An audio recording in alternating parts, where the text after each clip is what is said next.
Hey, what's up, you all? Welcome back. I am Van, and we are all the LFR family. Thank y'all so much for pulling up. I'm really appreciative of it. I'm just ripping up this daggone note that I wrote to one of my people inside of my group call this morning. And I just had it in my notebook, and I had it real big. So at any rate, y'all didn't show up for that. What's up, guys? Man, I'm excited. Yes, I woke up on the right side of heaven. Yeah. And I thank God for giving me another day to get it right. You hear me? Hopefully you did the same thing, man, because this day is unique. It's a day we've never seen before, and it's a day we will never see again. So if you get the opportunity, if you haven't already, make sure you give God praise, glory, and honor for today. And make sure you show him that you appreciate the love and kindness that come from on high. What's up, Shay Brown? SFC, what's going on? Thank you for being the first one to pull up. Anti-communist, what's going on? God bless you. Silver Creek's Wildlife, what's going on? Buzz, Wagwan, Angela 1962, Brick, Wagwan, how you doing? Mike Caccioli, what's up? What's up? What's up? What's up? All right, we about to get it popping, man. All right, so I asked the question. I asked the question about CNN inside of the poll, because I'm starting to see signs of them showing some neutrality. It don't show that they're flipping on Biden. It don't show that they're flipping on the Democrats or anything like that, but they are seemingly showing signs of neutrality. And whenever that happens, when somebody has been so biased for such a long time, I question that. What's going on, Catalia? AB? Yeah. Yeah, and shout out to everyone who has been reaching out to me for coaching information. Shout out to you guys. If y'all, anybody that need any information on coaching, continue to reach out to me with the word coach. My information is in the descriptions down below this video. And do me a favor, if the only price of admission for my live streams is to hit that like button, and if you're feeling extra generous, share this bad boy, man. Click the share button, copy it, copy the link, and share it on X, Facebook, LinkedIn, Reddit, wherever you can possibly share it. That will be absolutely appreciated. I thank you in advance, okay? Y'all are definitely on point. All right, this live stream is sponsored by Learny. Big shout out to my LFR family entrepreneurs and business people. I want you to listen up, because I have something special for you that will help your business to consistently grow and become more efficient. What I'm talking about is a social community micro-learning platform for training that's super easy to use. It's called Learny. Let me break this down for you. Learny's mobile app gives you the flexibility to train your workforce anywhere, any place. And because it's peer-to-peer, you can let your people train each other. Learning is very affordable for any size company. Whether you have 10 employees or 10,000, Learning's community microlearning will improve your business. I use Learning for my business, and so should you. Just transparency, I'm just now starting to use Learning. I was actually on a call with them today, because we're getting me started, we get me up and running. They were just showing me how to do everything. Tell them that van.hall Senior sent you, and you'll get 15% off plus a bonus package of micro lessons for free to jumpstart your training. Go to mylearning.com/LFR. That's mylearning.com/LFR, or click the link in the description and book a call, man. Just see how it is. If you got a company and you got people that you're trying to train, this is the place for you. Take advantage of this exclusive offer. Don't forget to tell them that van.hall Senior sent you. Yeah. That was good. Yeah. Oh, yeah. Again, I want to shout out to everyone who's been reaching out to me with the word coach for YouTube coaching. All right. Thank y'all so much, man. Now, I do charge for my services for coaching. I have group coaching. I have VIP, full service, the full setup, but I also speak to individuals for free in the conversation. I don't charge for that. All right. One-on-one conversations where I give them game on moving forward. The majority of the people that reach out to me, they just take notes the entire time we're having a conversation. And they just like, look, I'm not going to sign up for your group, and I'm not going to sign up for VIP. But I am going to go ahead and use everything that you said, and I'm going to move forward. So to you all, I wish you the best of luck. But the people who are working with me, they are killing it. Killing it. All right, let's go. We're going to get into our first joint. Much love to you all. Again, click the like button for me and share this bad boy if you feel it's worth it. All right, let's get to it, guys. Today, President Biden called into one of his favorite TV shows, Morning Joe on MSNBC, and he railed against what he called the elites. I'm getting so frustrated by the elites. Now, I'm not talking about you guys, but about the elites in the party who they know so much more. President Biden seems to be trying to frame what's going on right now as the average voters who want him versus the elites of the Democratic Party, donors and lawmakers and opinion makers, many of whom have serious concerns about Biden's ability to be the candidate and have called for him to step down after that debate performance that let's call baffling. In reality, 72% of voters say that they believe President Biden is too old. That's according to CNN's most recent polling. Voters have been saying this for quite a long time. The reality is that the Democratic elites are mostly late to acknowledge these age and ability issues compared to the rest of the public. The elites have been forced to reckon with it after the debate just 11 days ago. Look at my career. I've not had many of those nights. It was a terrible night, and I really regret it happened. But the fact of the matter is, how can you assure you're going to be on faith that can intervene on your way to go to, work tomorrow? Age wasn't, the idea I'm too old. The fact of the matter is, how can you assure you're going to be out on your way to go, work tomorrow? Age wasn't, the idea that I'm too old. Look at his face, guys. Look at his face. Jake Tapper is done with Biden. He's done. He's like, bro, come on, man.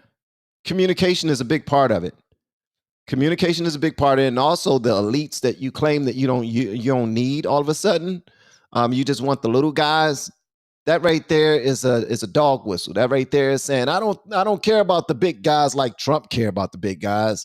He care about the big guys. I don't care about the big guys. Well, if you don't care about the big guys and you don't care about the Democratic elites, then why don't you let them throw you a huge party to raise you some money?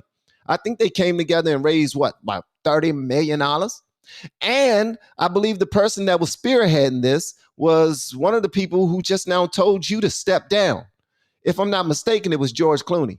George Clooney was one of the people that helped spearhead that whole money-raising thing for Joe Biden just recently. Y'all remember when all the big wigs and all the big shots in Hollywood was just now joined together? That's when Joe Biden was stuck out there on the stage, and then what happened? Barack Obama walked out there and said, "Okay, Joe, let's go and get up out of here, Joe." He grabbed him by his arm and said, "Come on, Joe, we gotta get on up out of here, Joe." Y'all remember that? So it's kind of funny to me that Biden is going up against the elites all of a sudden when the elites are the ones that's padding his pockets. Don't know if y'all saw that video that I posted the other day where I said Joe Biden is cooked if this video goes viral. That was just Joe Biden being Joe Biden for 40, 50 years as a lifelong politician. It was nothing. It wasn't hearsay or nothing. It was actual Joe Biden conversation, him talking. And when he was younger, running for senator, he was saying something like, it's very difficult running for office, but raising money is a big part of it. The only thing with that is you are beholden to the people you raise money for. And that's what makes you a crooked politician. When you become a president, you are beholden to a lot more people because you got to raise a lot more money in order to run for president. So for him to act as if that he don't care about these Democratic elites, that's BS. That's BS. All right, that's like somebody falling in love with you and be like, can I take you to the dance or will you marry me? And you be like, no. And they be like, I ain't like your ugly self. No way. Your feet stink.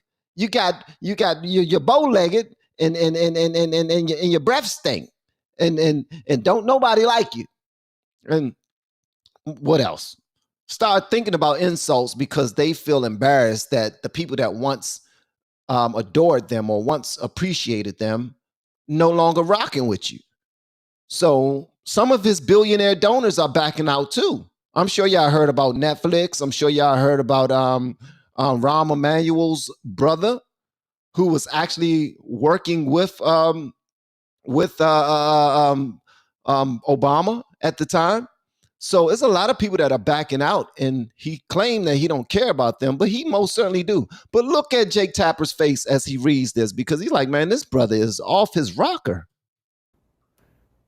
Keep in mind, that soundbite is supposed to be reassuring to those Democratic supporters who have gone wobbly.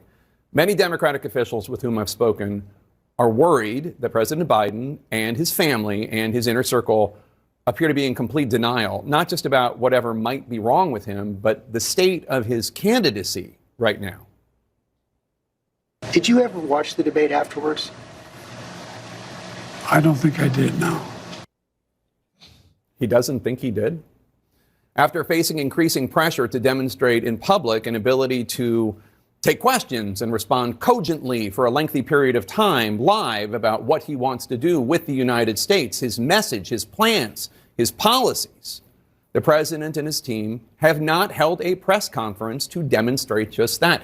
He continues to do what he has done sparingly in the past, a short taped sit down with an anchor, in this case, George Stephanopoulos of ABC News. But before the president did that, he called into a couple of black radio stations where he said, among other things, this. By the way, I'm proud to be, as I said, the first vice president, first black woman, served with a black president. I'm proud to the first black woman in the Supreme Court. There's just so much that we can do because together there's nothing. Look, this is the United States of America. He's proud to be the first black woman? Not coherent. Jake Tapper is done with Biden, bro. Look at his face. I thought CNN was on. Are they playing a game with us? Are they mind doing us right now? What's going on? I thought CNN was on their side. I mean, they usually show that they are very left-leaning, but Jake Tapper is starting to show, man, this dude is getting on my daggone nerves, man. I'm gonna be honest with y'all. I don't like what he's saying. I don't like how he's looking. I don't like how he's talking. None of that. The dude is getting on my daggone cotton picking nerves. I don't think white people can say cotton picking nerves. I think only black people can say cotton picking nerves because then it reminds people too much of slavery, and you don't want to be racist. And even then, we later found out from the radio host that the Biden campaign had given her a list of questions to ask President Biden.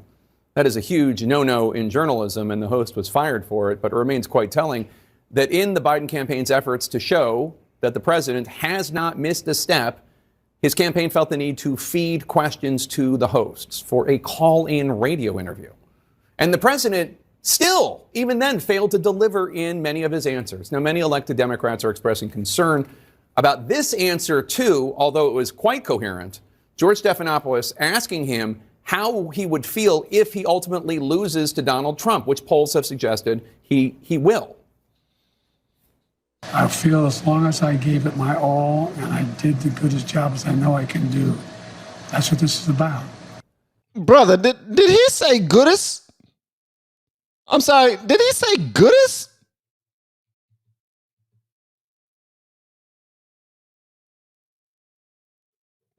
Look at Jake Tapper's face. It's almost like he's saying, yeah.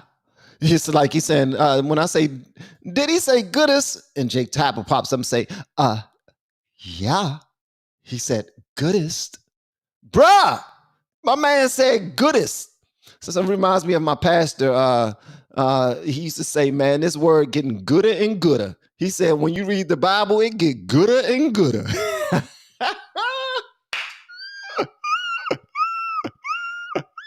He will. I feel as long as I gave it my all and I did the goodest job as I know I can do, that's what this is about. As long as he gave it his all and did the goodest job he could do. Wow. As long as he gave it his all and did the goodest job that he can do, he did the bestest job. You did the bestest job. You such a good boy.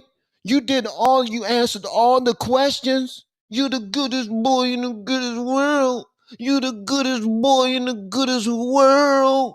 Where's Jill Biden when we need her? Because Jill Biden would tell us, ain't nothing wrong with saying goodest, baby. You did a good job. You did the goodest job in the world. You did the bestest of the bestest. You the bestest in the westest. That's what we need. We need more Jill Bidens, man. People to talk to their husbands like a daggone kindergarten teacher. That's what she talked to him like he a kindergarten teacher. And now he doing that. he doing interviews now, and he's talking like he's a daggone kindergarten.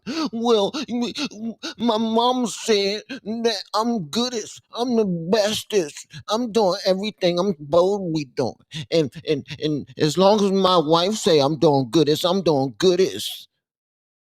Bruh, get your president, bruh. Get your president, man. Let's get it. Biden's primetime interview with a sympathetic ABC News anchor was supposed to be the beginning of a fight back. Instead, it quickly became another missing piece in a presidential Jenga tower that's now teetering on the verge of collapse. If the Democrats do have a plan to rescue this election, their candidate is categorically unable to articulate it. What's your plan to turn the campaign around? You saw it today. How many people you draw crowds like I drew today? You find many more enthusiastic than today? Huh? I mean, I don't think you want to play the crowd game. Donald Trump can draw big crowds. There's no question about that. He can draw a big crowd, but what does he say? Who's he have? Well, today, 4 more senior House Democrats called on Biden to abandon his re-election bid. But Biden this morning wrote to all... Brian, it's got to be a joke, man. It's got to be a joke. And I'm not here to make fun of old people. Old is the goal. I want to be 80-something one day. I'm sure you want to be 80-something one day too, right? And you don't want anybody making fun of you when you become 80-something. Lou Valentino's in the house. Wham, wham, wham. Brother, let me tell you something, bro. You are a superstar, man.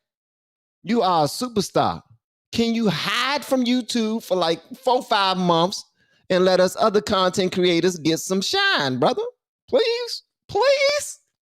Or when you're interviewed, just mention us, man. Just be like, look, I know y'all keep on wanting me to be up here, but have you heard of my friend LFR? Look, I'm gonna bring him with me next time. Next time y'all want to interview me, I'm gonna bring my man LFR with me, huh? Because we need some shine too. I was wondering why there wasn't no sun over here in Maryland. It's because the sun is shining on you, brother. Shout out to Lou Valentino, man. You are killing it. Keep doing your thing, man. Keep doing your thing.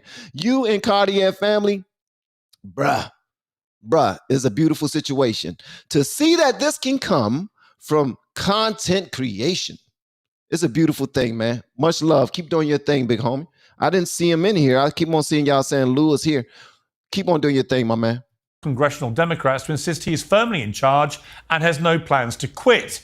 The bipartisan concern about his health is now reaching a critical mass. A major New York Times poll found that 74% of voters believe he's too old to be an effective leader. The same poll 4 years ago put that number at 36%.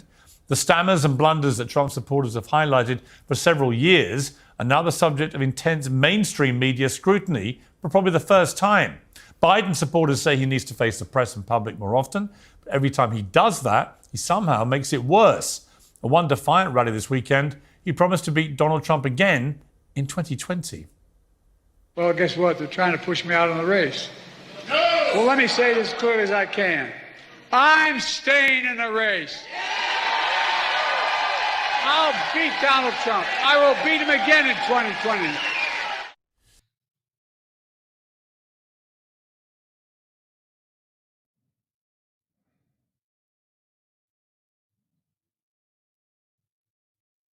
I'm staying in the race.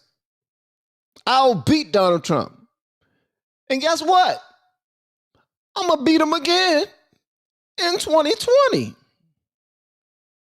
The only thing I have to say to you, Joe Biden, is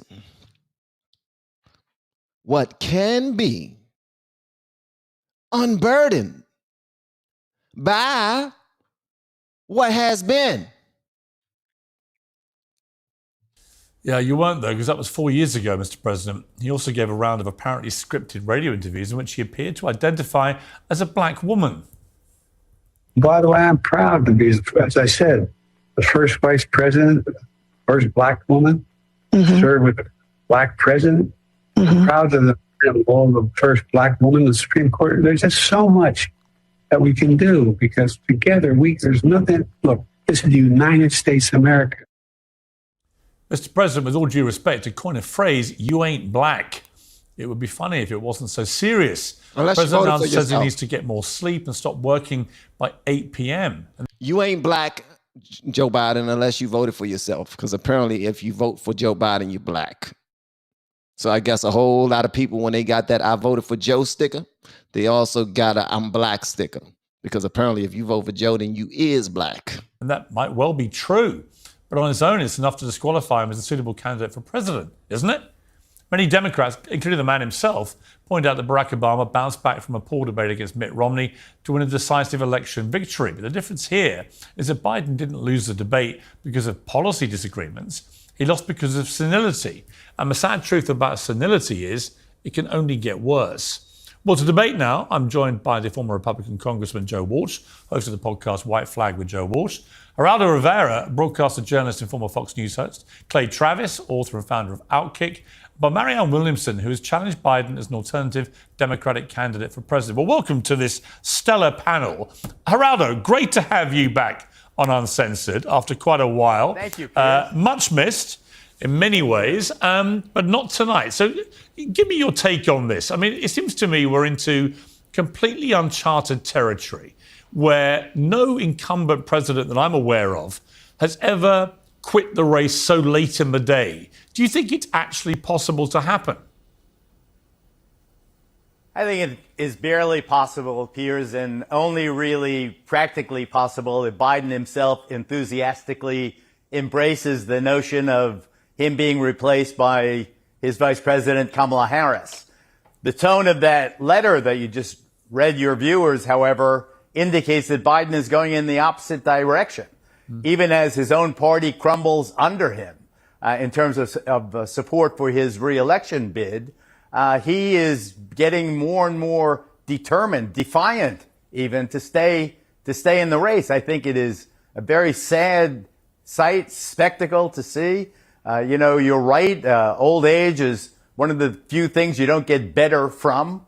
Biden is obviously deteriorated over the time he's been in office. He's only 8 months older than I am, Piers. I feel myself how I have slowed down. I didn't want to go to Gaza because I didn't think I could do the job because of my age and relative infirmity.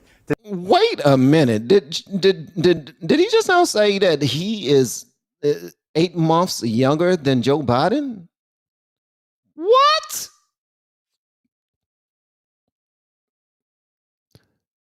I'm sorry, what? Bruh, that's a difference. Great job, brother. Geraldo, great job, man. You've been taking care of yourself, man. God gracious. Okay.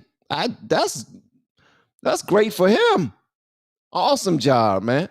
To think that President Biden now has this confidence, I don't know where it comes from. It's not shared, Piers, by his fellow Democrats. But Geraldo, just what you just revealed there, you're only 8 months younger than Joe Biden, but you sound like his younger brother by about 3 decades. Wow. And that's the painful reality here. I have nothing against Joe Biden personally. I've had one conversation with him in my life. It was incredibly moving. It was after the death of his son, Beau, who I knew well. I've nothing against him. I think he's done some good things. He's been a great public servant. But it is absolutely excruciating to now watch him in public, knowing that the media lens, which in America can be utterly relentless and ferocious, is now focused so intently on every gaffe, every mistake, every misstatement, and so on. And Geraldo, the bottom line is, if I put him up against you in a debate about the weather, you're going to win. He has to be able to at least ad-lib a birthday greeting. a 5-minute speech, a kind of glad-handing routine. He can't have teleprompter throughout his incumbency. I mean, imagine what's he going to do the next time he gets to Europe and he's with the NATO leaders, or he's face to face with Putin or Xi. And you know, it's to me, I feel nothing but sadness. It's time for some warriors to leave the center stage. It's his time to leave. It's time for him to listen. He can't be so defiant and have his Dr. Jill Biden, his wife, make this team. We're in this forever. No one will sway us. No one will deter us. We're going to the bitter end. The problem is it's the bitter end for all of the Democratic Party. It's the bitter end that gives the United States another Donald Trump term. There's an arrogance to his humility. I know that sounds like a contradiction, but there is this feeling that he knows better, or that Dr. Jill knows better. But just as you say, there is not a single unscripted moment, and many scripted moments as well. Yeah. When you says 15,000 instead of 15 million and so forth. Yeah. You know, you cannot have confusion at the top in these troubled times. Clay Travis, I mean, look, this is obviously, you can tell how good this is for Donald Trump by how quiet Donald Trump has been. In fact, there's only been one kind of off-the-cuff remark. We've got a clip of it. He was on his golf cart, and he did say something to the people around him. Let's take a listen. What did I do with the debate the other night? Oh, amazing. Kicked that old broken down pile of crap. Yeah. It's a bad guy. He just quit, you know. He's quitting the race. Is that right? Yep, I got him out of the race. And that means we have Kamala. I think she's going to be better. She's so bad. She's so pathetic. It's so amazing. It's just so fucking bad. So I just can't imagine. But can you imagine that guy dealing with Putin and the president of China, who's a fierce person? He's a fierce man. A very tough guy. Now, that's pretty much all Trump has been seen to say. And obviously it was very Trumpian, the way he said it. Very hard, Clay, to deny anything that he said, though. This race is over, Piers. I don't see anything wrong with anything that he said, but I do see something wrong with somebody recording that and posting it. Like, it's a whole bunch of snakes in the grass, bro. He was speaking to people that he thought he was comfortable with speaking around. Could you imagine if all of your conversations that you were having, sidebar conversations, was just plastered all over the internet? That's, you know what I mean? And it's still not worse than the actual conversations that Joe Biden is having. The actual interviews that he's having. I say interviews is because not only do they sound pre-recorded and he wasn't even there, because if you go back and listen to the interview with him with Joe Biden having a conversation with the radio host, that bad boy sounds pre-recorded. It don't even sound like he was on the line. It sounded like they was just playing they had a little tape recorder right beside the daggone microphone. And as soon as she asked a question, play that answer. Okay. Play it. Stop it. Okay. She asked another question. Play that answer. Play it. Stop it. It was the same thing over and over again. And it actually sounded pre-recorded when he called into the Morning Joe show too. If you go back and listen to it, I don't think that was him on the other line, bro. I don't. I really don't. They knew exactly what questions to ask, the same as the radio host, and they knew exactly when to shut the heck up and let the recording play. And look, I know we've got a lot of different things that can happen, but I should say if Joe Biden stays in, this race is over. And many Democrats know this. It's why they had started the pressure on Biden. I think they believed they were having a great deal of success. And then this morning here in the U.S., you have the double-barreled attack. You have Biden releasing this letter, which basically says it's a direct attack on democracy to try to remove him, given that he got 87% of all the votes and far more delegates than he needed to be the nominee. And then the second part is here, he called into Morning Joe, which is sort of the Pravda of the Democrat Party, and said, hey, if you want me out, you're going to have to challenge me at the convention. So he's not stepping down. I think to what Geraldo said, it's not only Biden's own cognition, I don't think is good enough for him to realize how bad he has become. It's also Dr. Jill Biden, his wife, and according to Axios, the de facto advisor that he has now, Hunter Biden, who don't want to relinquish their grip on power. They would rather Biden go up in flames potentially in this race, which I presume they still think he could win. There's no way he can serve. I'm not sure he can make it to January at the rate at which he is declining. Certainly, the idea that he's going to serve until January of 2029 is absolute insanity. 75% of the American public know it. He can't win. If he stays in, Trump is going to be the next president of the United States. And Piers, it may not be that close because he's going to flip, I think Trump will, some states that aren't even considered battlegrounds, whether it's Virginia, New Hampshire, Minnesota, New Mexico. You saw the internal polling from Biden. He's falling apart not only in the places we knew were going to be tight, but even in places that he won by 8, 9, 7, 10 points in the most recent election in 2020. Thank you so much for the super chat, Miss Thing. She says, I was alive and tuned in when Geraldo opened Capone's empty vault. I actually thought it was Geraldo, but I keep on seeing everyone say Geraldo. So when did G start making a sound? I don't get it. He's just as invalid now as he was at that moment when they opened it. Total clown. My gracious, that's kind of rough. You kind of rough, ain't you? And Beth Coddington, thank you so much for the super chat. She said, hey, Van and LFR family. Oh, she wrote LFR right this time. This season, she usually say LDR and be trying to mess with me. Trump posted this on his Troops social. I'm pretty sure, wrong as it was, Trump is going to use it to his advantage. Much love to all. Okay. So Trump used that as an opportunity to put it out there, his real feelings. And he told them to record it. Man, record it. Keep it going. Keep it going. I'm about to say something. Oh, yeah. I'm going to pull up and then I'm going to say something. Yeah, it's about to go down. Marianne Williamson, I mean, we've spoken before. You were concerned about this very eventuality coming to fruition. What do you feel now it's happened out there? The world is debating this. The Democrat Party is split in two, really, between those who think he should limp on and the majority, I would think, who think he should go. A, where do you sit with this debate? And B, what does it say about the party right now? That is the point. The American people have a right to expect that their government knows how to handle an emergency. And the Democratic Party needs to demonstrate to the American people that we know how to handle an emergency. The original crisis, of course, was the debate. And many of us feel that that was exacerbated by his interview with George Stephanopoulos. But at this point, the greater failure is crisis management. The fact that the Democratic Party appears to be kind of dithering about this, having meetings. Some people say, well, we should support the president. This is not support of the president at this point. This is protection of the president. And it's difficult for me to believe that there are not particular Democratic leaders who could go en masse to the White House and say very clearly to the Biden family, this must end.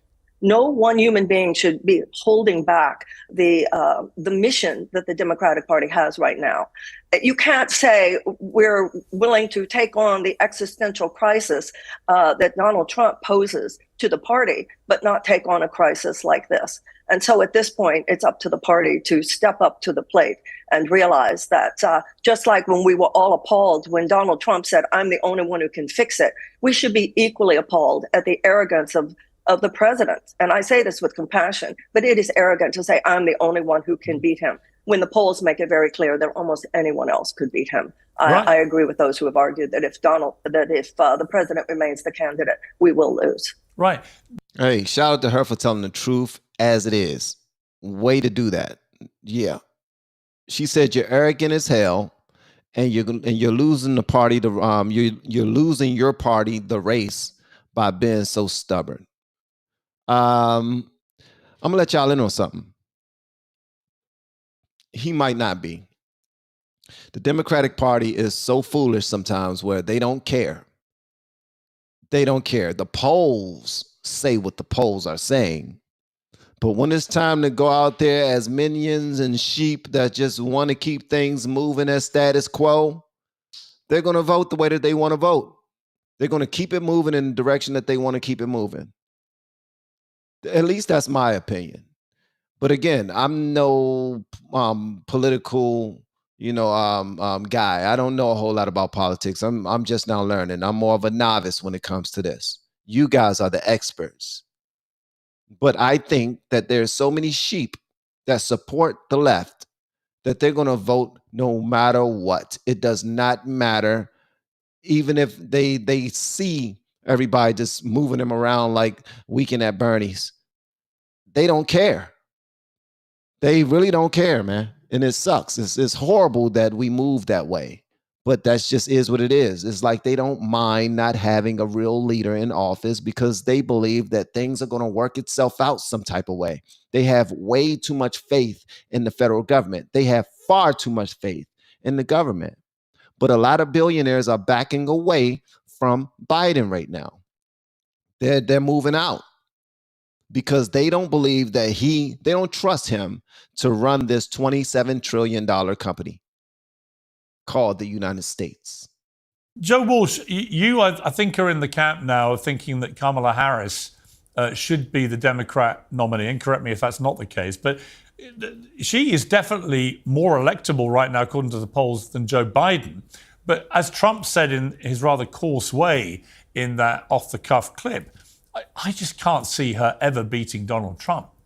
Can you? Oh, sure, Piers. By the way, let me just first say how unbelievably great Geraldo looks and sounds at his age. Yeah. My God, Geraldo. That just freaking blows me away that you are 8 months younger than Biden. It is unbelievable. He's Benjamin Button. I'm sitting here. Oh my God, you're Benjamin Button. That's crazy. Look, Piers, here's what we know. There are more people in America who oppose Donald Trump than support him. People like me. And all I care about is beating Donald Trump. It's pretty clear right now. I won't go as far as Clay that it's over if it's Biden. But if it is Biden, if it stays Biden, Democrats are going to have a real tough road. I think, look, it's not the Biden reelection campaign. It's the Biden-Harris reelection campaign. I think they'd have to give it to Kamala Harris. I think they'd be smart, Piers, to have some sort of competition, some sort of mini primary, as they're talking about, make her earn it. But then I think you'd see tons of enthusiasm if it were anybody besides Biden. So I think it would be a competitive race then. What are you seeing in Kamala Harris that I'm not? Because from where I look, she seems an incredibly weak option. I'm not. She is an incredibly weak option, but it's all about the optics. It's all about women's rights and black people rights. And if you can get to the women and get to the black people, you have a better chance at winning because that's just how it is now. That's it. It's just the optics. I think it's just that simple. Maybe I'm just a simple-minded individual that should think a little bit more, like you guys, but that's just how I look at it. I'm not going to lie. I don't know, Piers. Yeah, she hasn't done real well. I think she gets a bad rap sometimes, but I think she's got to prove herself. But again, to me, this sounds weird. Biden has proven that he's too old. I don't think it really matters who the other nominee would be because so many people like me, Piers, I'm not a Democrat. If the nominee were Kamala, I'm voting for Kamala. If the nominee were Gavin Newsom, I can't stand him on policy. I'm all in with Gavin Newsom. So it almost doesn't matter. It will be a vote against Donald Trump. But I think you'll see young people especially get excited about somebody besides Biden.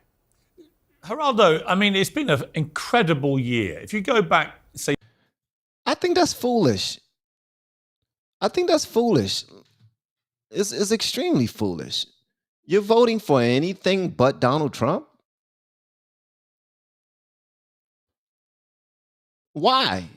Could you guys please tell me in the comments or in the chat why people are voting against Trump? Like, voting against Trump, because the numbers that showed on CNN, it says that 75% of the people who are voting Biden are not voting for Biden. They're just voting against Trump.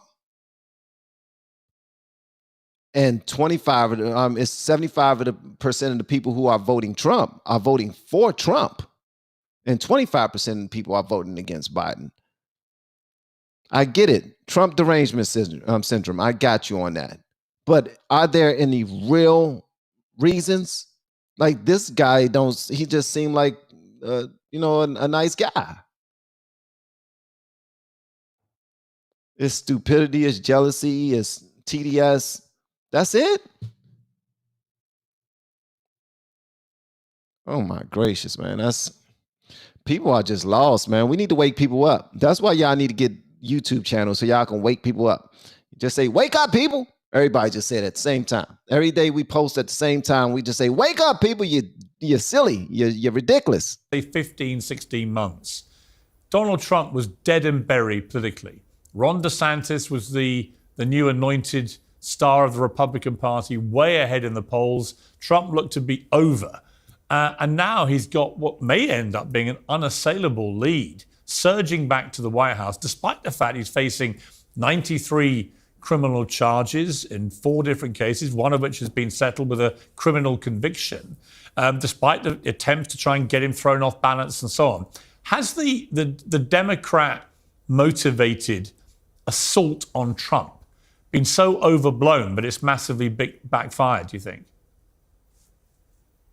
I absolutely agree with that assessment, Piers. It has been appalling to me to watch lawfare, to watch the Democrats use the American judicial system to handicap, to hobble, to punish, to disenfranchise the former president, Donald Trump. It is terrible. The immunity case, they were certain that they had him because immunity was a non-starter.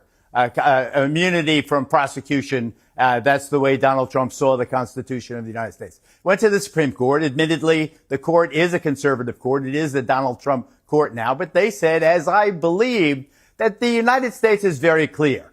If there is an errant president, you impeach him. You don't charge him in criminal court the way New York County did. Now, what's going to happen the next? Assume that Trump is president. Is he going to use county prosecutors to go after, Joe Biden or other Democrats? It is absolutely ridiculous. Donald Trump, now to your point about the Republican Party, when I left Donald Trump, who I supported through his presidency, which I think was underrated, when I left him was when he left the constitutional process. The United States has a constitutional process, the peaceful succession. That has been the hallmark of the American Republic, the peaceful continuance of a democratically elected government. What is happening now, or what happened to Donald Trump then, was that he did something that was terrible. The Republicans left him as I left him, but then they trickled back to him because they saw him as the strongest candidate, and now it's like all is forgiven. I haven't forgotten. I'm not supporting Donald Trump as a result. But the Republican Party has a selective amnesia, mass amnesia. They're forgetting what happened on January 6th, and I deplore that. I think that wake up, remember that if you're going to vote for Trump, vote for him knowing that he defied the constitutional process and stabbed the Constitution in the back. Thumbs up if you think Joe Biden defied the constitutional process and stabbed the Constitution in the back. Thumbs down if you think that they don't know what the hell they're talking about. Just let me know that, man. Okay, what is this panel about? Is this a bash Trump panel? That's what I'm trying to figure out, Piers. Is Piers a Biden supporter? Is Piers a Trump supporter? What is this guy? I keep on trying to figure it out because when he was interviewing, who was he interviewing? Not when he was talking to Megyn Kelly. He was talking to, God dang it, who was he talking to, Eve? What did he say? TNT Cycles, PDX. Listen, brother, I confused myself. Don't worry about it. He said, he was talking to Alex, God dang it, I forgot his name. KFC looking guy. He said that U.S. is in the best state it's ever been, right? And he clearly is not paying attention to everything that's going on in the country right now. And I'm guessing it's because he don't live here and is extremely liberal where he is. I think they just now voted a whole bunch of conservatives out of office where he is. Beck, he was talking to Beck when he said that.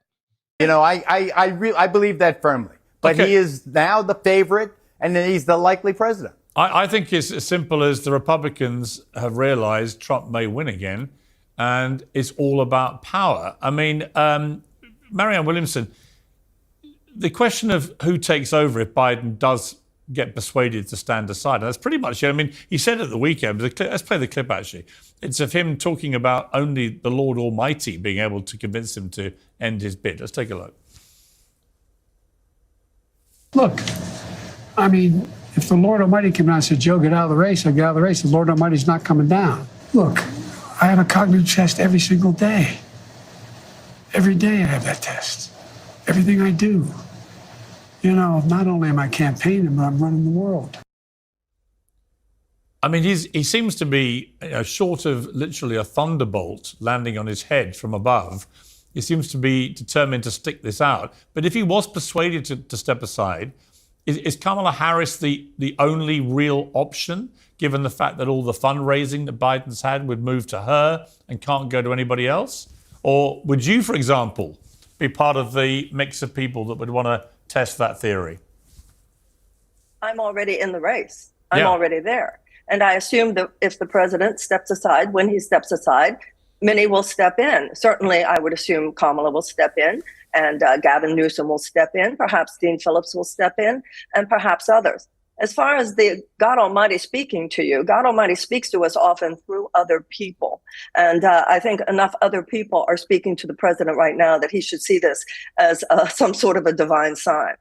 In terms of what happens next, Joe, when you said something like who they are going to put in, this is a democracy. It's extremely important that we not see this as a baton that some elite just gets to hand to the next person. We must have a mini primary. We must have an open convention. We must open this to the will of the people. That's what should happen here, and the process should begin quickly.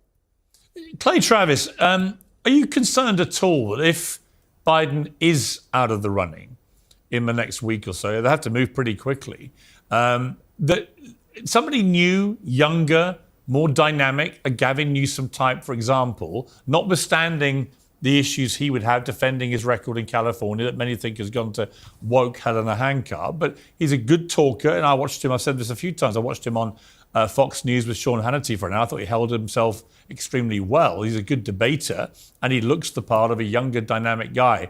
Could that be a real threat to Republicans if that does happen? In other words, is it a case of be careful what you wish for here? Before they answer the question, I just want to shout out this comment right here by Chrissy Katz. Excellent comment. And that's the reason why I check out a lot of CNN, MSNBC, Fox. I check out everybody on my channel because it is good to hear all sides. It really is. It's good to hear all sides. I just don't like the foolishness that comes from people's mouths, man. They just ridiculous because these are knowledgeable and from seemingly knowledgeable individuals when it comes to politics. But then when they form their lips to say stupid sugar honey iced tea, it just boggles my mind, bro. It really does. But thank you so much for your comment. I really appreciate it. And thank you everyone who's here. If you haven't liked this live stream yet or shared it yet, please make sure you do so, man. Yeah, look, if you're asking me straight up, who do I want to be the Democrat nominee that gives Donald Trump the best possible chance to win, I think it's Joe Biden, because I don't think Joe Biden has any chance to win. Because now the question, every time he goes out and speaks in front of any crowd, every time he walks across the grass at the White House and tries to get onto an airplane or a helicopter, comes down off Air Force One, the short stairs in his new tennis shoes because he doesn't walk very well. One misstep, one wobble, one errant word, which happens all the time, and it reinforces that debate performance of June 27th. So to me, I have been saying for some time, I think I said it on your show, Piers, I don't understand how the Democrats stick with Joe Biden. It's political malpractice now. So I hope they do, because I would like for Trump to win. I think it's important for the Democrats to be out of power in the White House based on how I think the last 3.5 years have gone. To me, when I look at the board, I think you have to look at the available electoral votes. This race is going to be won in Pennsylvania, Wisconsin, and Michigan. That's where it's going to come down to. And Democrats are probably going to have to win all three. What I have been saying for some time is Gretchen Whitmer in Michigan, Josh Shapiro in Pennsylvania, both Democrat governors, very popular there. Could they deliver those states? If they could, a ticket of that duo combined with a full-on, $200, $300, $500 million campaign in Wisconsin could be essentially the only pathway to Democrats winning, because I think they're going to lose Georgia. I think they're going to lose Arizona. I think they're going to lose Nevada. I think they have real issues there. No chance in North Carolina.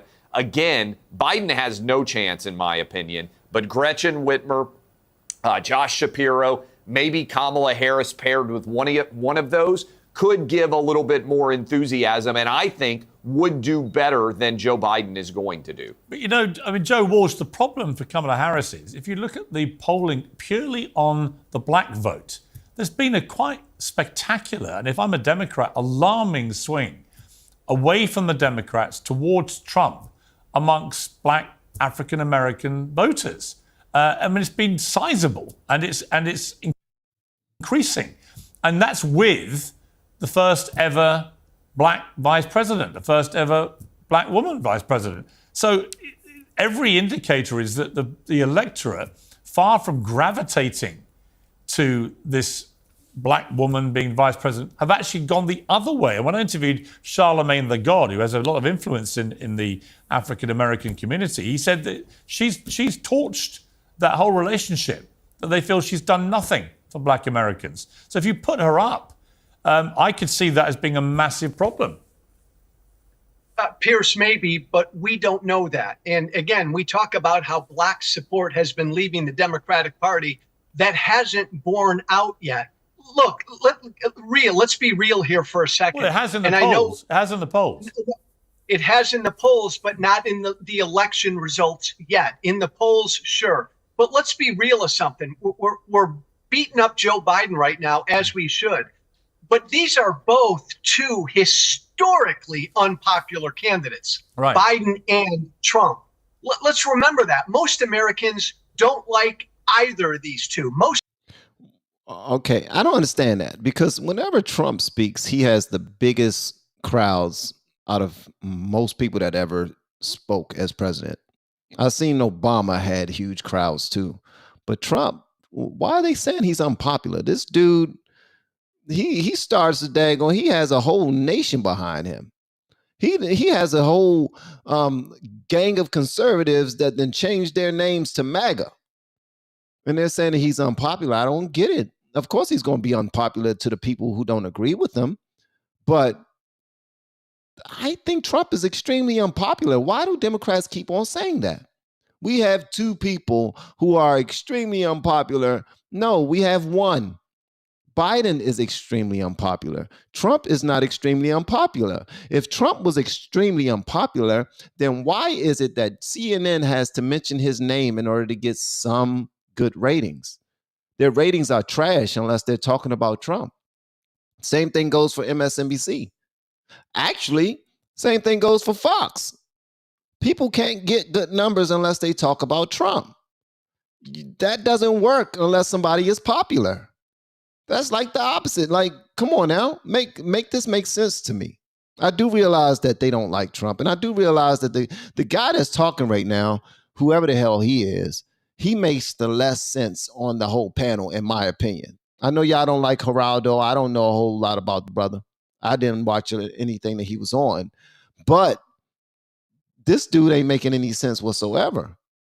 If I can put somebody's name on something, and that name alone make the product, brand, or service blow up and it extends its reach, that tells me that that name is popular and that name is Trump. Everybody want to talk about Trump. Everybody. Even Stephen A. I don't know if y'all watch Stephen A's show, who used to only exclusively talk about sports.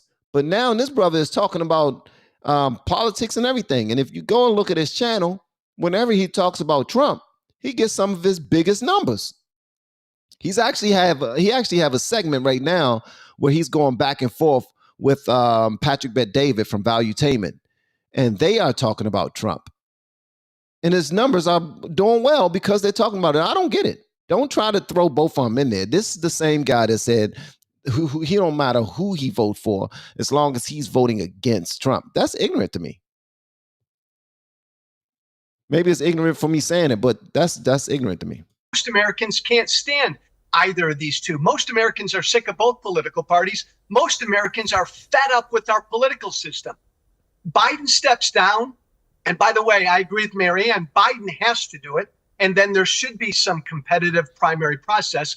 But Piers, if he does that and you inject a new candidate into the mix, I'm telling you, we're underestimating the potential enthusiasm for anyone different, anybody besides Biden. I kind of agree with that. Clay, I know you have to leave us. So just very quickly before you go, because the other three will stay for a little bit, just want to ask, I mean, take me forward 5 months.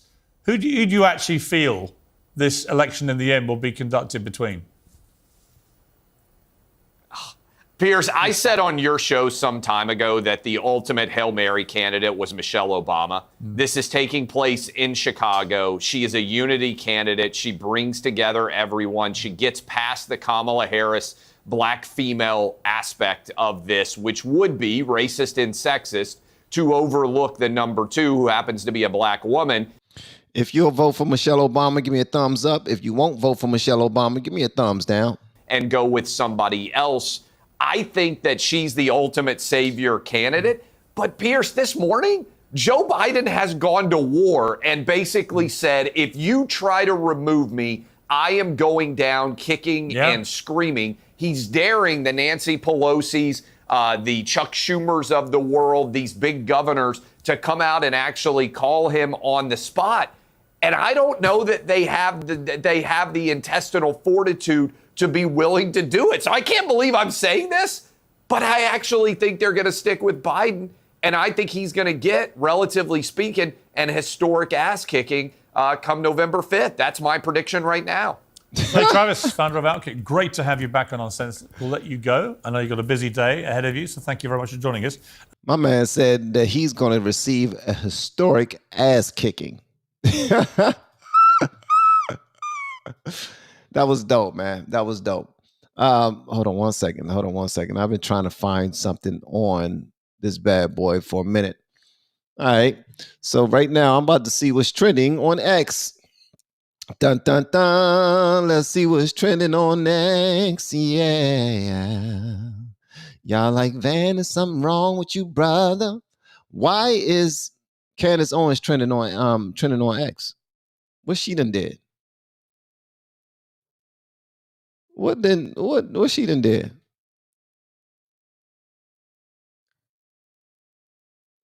What has Candace done now? Hold on, Candace. What you done did now? Let's see what Candace done said off the cuff, because you know she always stirring up something, bro. And I know some of y'all don't like her right now, but you know what I mean? I still like Candace. That we the Allies, ethnically cleansed 12 million Germans. Because when you say to people, okay, what is it about Hitler? Why is he the most evil? Well, the first thing people would say is, well, an ethnic cleansing almost took place. And now I offer back, you mean like we actually did to the Germans? Here's a clip again from that documentary I keep telling you that you have to watch. It premiered on BBC, and it is entitled The Savage Peace. I'm going to give you a clip here of a Czechoslovakian. Man, y'all gave Michelle Obama so many thumbs down, man. Why did y'all do that to her? Why did y'all do that? Y'all gave her so many thumbs down. It's crazy. Civilian who watched what was done to his German-speaking neighbors immediately following the end of the war. Take a listen. They were the same. You're probably thinking, but Candace, literally Hitler had the camps. That's what made it different. It was the camps. Imagine camps being used to kill people. Oh, you mean the exact same camps that we then transferred the Germans into so that we could, mass kill them? Yeah, I bet you've never heard the name Solomon Morel before, and you should know about him because Solomon Morel is an interesting character. He had some Soviet training, and then one day he just stood up on top of a table and said to these innocent German-speaking civilians, "I'm going to torture you because I don't know where my parents are," and they were put into camps. And then he began to torture these individuals who were completely guilty of nothing. They were innocent. Here's another clip from that documentary. Take a listen. All under the direction of Solomon Morel. He was a particularly sadistic individual. Now you might be thinking, sure, something must have happened to him. He must have faced some consequences. And you'd be right. He did.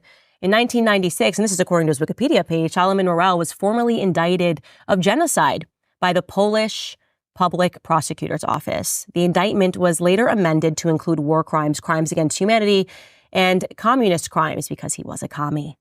The latter charge was added in 2004 and constitutes a specific crime under Polish criminal law. So in 1998, Poland requested that he be extradited for the trial, but Israel refused. Yeah, that's where he was hiding out in Israel. And so Israel sent a reply to the Polish Justice Ministry from the Israeli government that said that they would not extradite him because the statute of limitations had expired on war crimes. So you can put, Germans into a pyramid, innocent civilians. You can watch them suffer. You can murder them in mass. And I guess statute of limitations can expire. That's all I'm going to say on that because Israel is, of course, our greatest ally, the most moral everything in the world.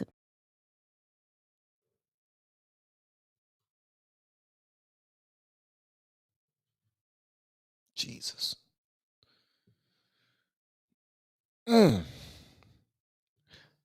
Speaking of reparations, listen, Candace is a historian, is what she is. She loves to talk about things that most other people will not talk about.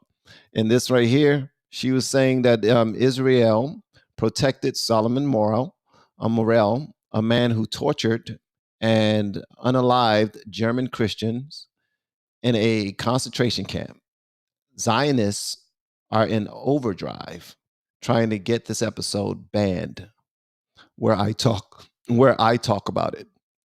Here's the full clip. They don't want you to see. Would be a shame if it went viral. Would be a shame if it went viral. She is gaslighting like a mug. Let me go ahead and share this though, because I'm going ahead and post this.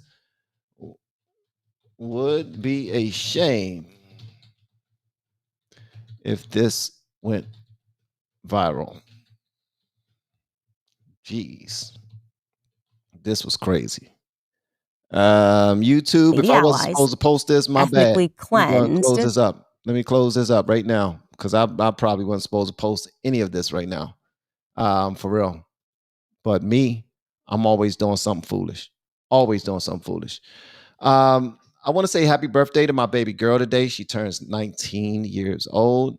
So now I have a 19-year-old, 22-year-old. Shout out to LFR JoJo is 22. I have a 25-year-old Van Jr. and a 27-year-old Naya, my sweet cake, my butter biscuit, my sugar cookie. My sugar cookie is my gravy. So Gravy has a birthday today, 19 years old. Thank you so much for the birthday wishes, guys. Y'all are so kind. Y'all are so kind. And thank you for hanging out with me today in the live stream. Miss Thang, I see you, girl. B, what's going on? Catalia, what's up? Lisa Marie, I see you pulled up. One of the first to pull up usually. You was late to work today. We're going to dock your pay. Yeah, we docking your pay. We docking your pay, man. We taking some money off the top. And Angel, I saw Angel up in here. She probably rolled out. But thank y'all so much for the birthday wishes, man. Y'all are absolutely nice and kind and so wonderful. I really appreciate it. But if Lisa Marie already left, please make sure she know that we are docking her pay. All right? Also, if you have, let me know if there's any other news for me to check out later. And Angel, Lisa Marie, y'all know how to get to me. Just you can send that to me via Discord, and I promise you I will check it out later. All right, I promise you. Today has just been crazy. This week has been crazy. Shout out to our newest group members, our newest coaching clients that we have. Y'all are absolutely dope. So thank y'all so much. I've been getting a lot of people calling me and emailing me and meeting with me about potentially being coached. Thank you so much, Miss Thang. She said, "Happy belly button day to your girl." Happy belly button day.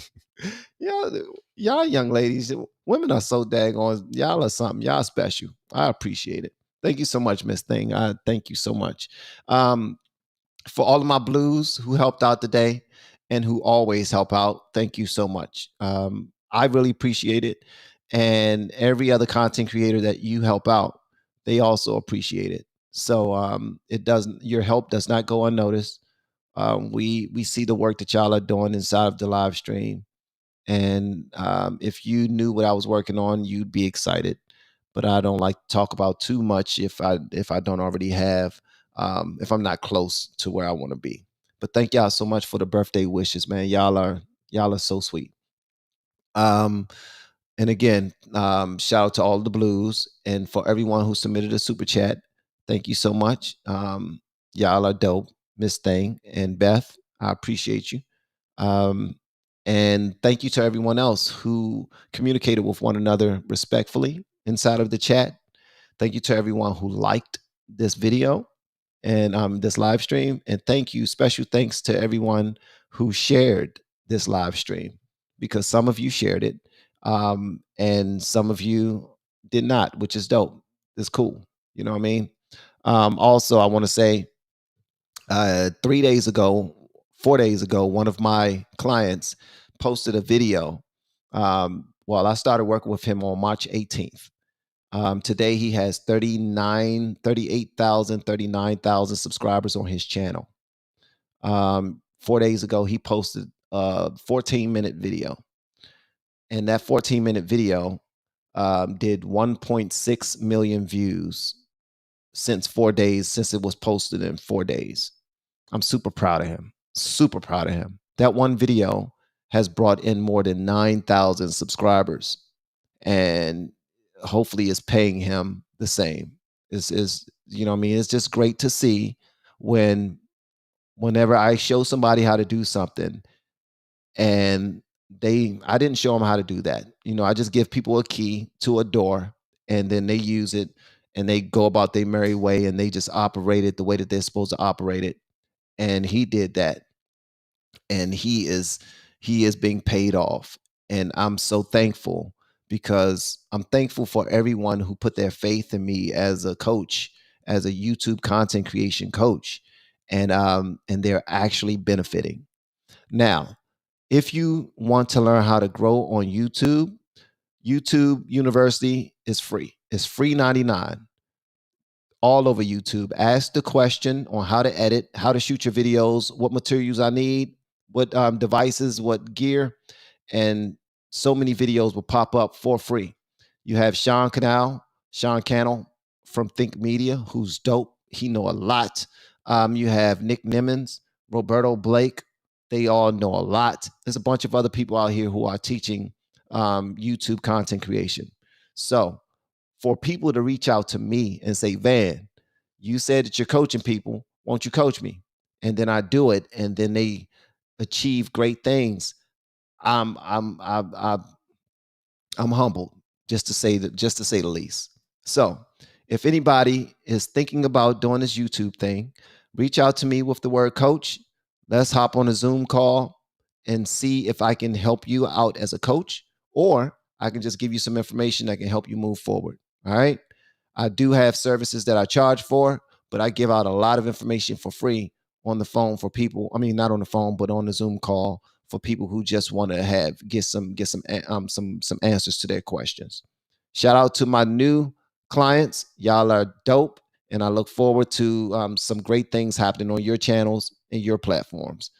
To everyone that are here, thank y'all so much. Y'all are absolutely amazing. Don't forget to go to Learny if you have a business with 10 or more employees and you're trying to figure out the best way to train them. mylearny.com/LFR. Go there. It's in my descriptions. Make sure you tell them that Van Hall Senior sent you, and you will get 15% off of the prices for the services that are involved. Trust me, it will benefit you and your company. And just go and book a call. Book a call. All right? Just go book a call. If you got 10 or more employees, go and book a call. One last thing. I reached out to a company yesterday.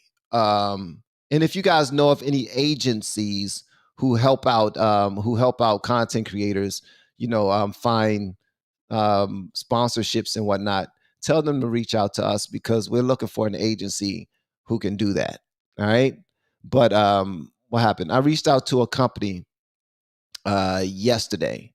A company I saw a commercial from their company on Newsmax when I was watching Newsmax, and I reached out to them and I asked them, do they work with content creators at all? And because I would like to be sponsored by them if they do. They reached back out to me and they said, yo, we're big fans of your channel over here. So long story short, I got a sponsor by simply doing a cold call. So if you're a content creator, my word to you is go to these companies. Let them know that you're doing numbers. Let them know that you're doing big things on your channels. Reach out to them via email or via X. Via email or via X. Until you get an agency that represents you, you can go and represent yourself. I've gotten a lot of sponsorships and a lot of business deals by simply going to their Twitter page or their X page and sending them a private message, letting them know that one, I appreciate their brand and product. I believe that they're doing amazing things. And two, that I'm a content creator that's on the rise and I'm doing okay numbers. And I believe that our partnership could be mutually beneficial. And from that, deals come about. So a closed mouth don't get fed. If you're looking for deals, get out there and get them. Also, content creators, don't wait until YouTube pays you anything. Go out there and get the money yourself. Create merch. Create a paywall. Create a Patreon, a locals, a members only group on YouTube, and provide them with extra value for going above and beyond and supporting you. Okay. So all that said, much love to you all. Hopefully y'all go out there and kick butt. And I look forward to talking to anyone out there who's looking to potentially do some amazing things on YouTube in the form of content creation. And don't forget, be your biggest cheerleader. Okay? Still hold yourself accountable, but be your biggest cheerleader. Don't ever walk past that mirror without showing yourself some love. Love y'all. See y'all on the next live stream. Don't forget, if there's anything that y'all think I should check out on the live stream, send it to me and we will run it. See y'all on the next one. And that's including articles, not just videos, including articles. I would like to do more articles than videos now because I likes to read. All right. Peace. Love y'all. Have a great day. And thank you again for the birthday wishes for my baby girl. Happy birthday, Gravy. I love you, baby